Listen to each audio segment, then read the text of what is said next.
कहते हैं कि हम जितना पूरी जिंदगी में कर सकते हैं भगवान उससे कहीं अधिक एक पल में कर सकता है। इसलिए हमें भगवान पर अटूट विश्वास रखना चाहिए, भरोसा रखना चाहिए। नमस्कार दोस्तों, मेरा नाम है उपेंद्र और आज हम एक बहुत छोटी सी कहानी देखेंगे। कहानी उस समय की है जब महाभारत का युद्ध का निर्णय हो चुका था, घोषणा हो चुकी थी कि अब युद्ध होकर ही रहेगा, इसके अलावा और कोई रास्ता नहीं है। तो कुरुक्षेत्र के मैदान को साफ किया जा रहा था, समतल किया जा रहा था। जितने भी पेड़ पौधे थे, झाड़ियां थी युद्ध क्षेत्र में, उनको हटाया जा रहा था। और उसी युद्ध क्षेत्र में एक पेड़ होता है और उस पेड़ पे एक चिड़िया रहती है। उस चिड़िया के 4 बच्चे रहते हैं, घोंसला रहता है, अभी छोटे छोटे बच्चे थे। तब तक एक हाथी आता है और उस पेड़ को उखाड़ देता है और घोंसला नीचे जमीन पे आ गिरता है। और उसमें 4 छोटे छोटे बच्चे जो अभी उड़ सकते नहीं थे, चिड़िया ये देख के हैरान परेशान हो जाती है, सोचती है कि अब मैं करूँ तो क्या करूँ। तब तक देखती है भगवान श्री कृष्ण अर्जुन के साथ युद्ध क्षेत्र का निरीक्षण करने आए थे कि साफ सफाई सही से हो गया है कि नहीं, कभी कुछ बाकी तो नहीं। तब तक चिड़िया भगवान के पास पहुंचती है और कहती है, अरे प्रभु, आपने तो मेरी पूरी दुनिया उजाड़ दी।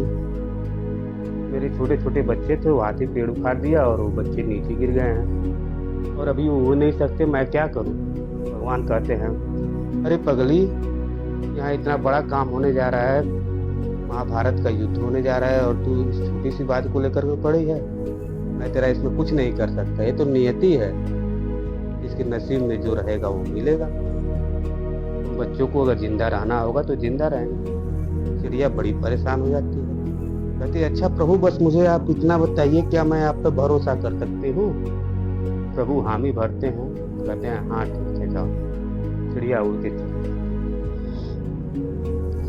अगले दिन पूरा युद्ध क्षेत्र सज जाता है, दोनों तरफ से दोनों सेनाएं, कौरवों की एक तरफ पांडवों की आ जाती है। भगवान भी आते हैं अर्जुन के साथ और युद्ध शुरू होने के थोड़ी देर पहले भगवान अर्जुन से कहते हैं, अर्जुन, अपना एक तीर और बाण मुझे दे दीजिए, तीर और धनुष मुझे दे दीजिए। ये सुन के अर्जुन परेशान हो जाते हैं, कहते हैं, अरे माधव, ये क्या, आपने तो कहा था आप पूरे युद्ध में शस्त्र नहीं उठाएंगे।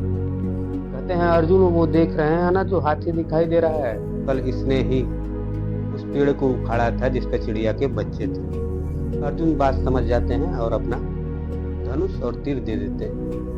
भगवान निशाना लगाते हैं और तीर छोड़ते हैं। वो तीर सीधे जाके हाथी के गले में लटकी हुई घंटी पर लगता है और घंटी गिर जाती है। ये देख के अर्जुन हंसने लगते हैं, जोर जोर से हंसने लगते हैं।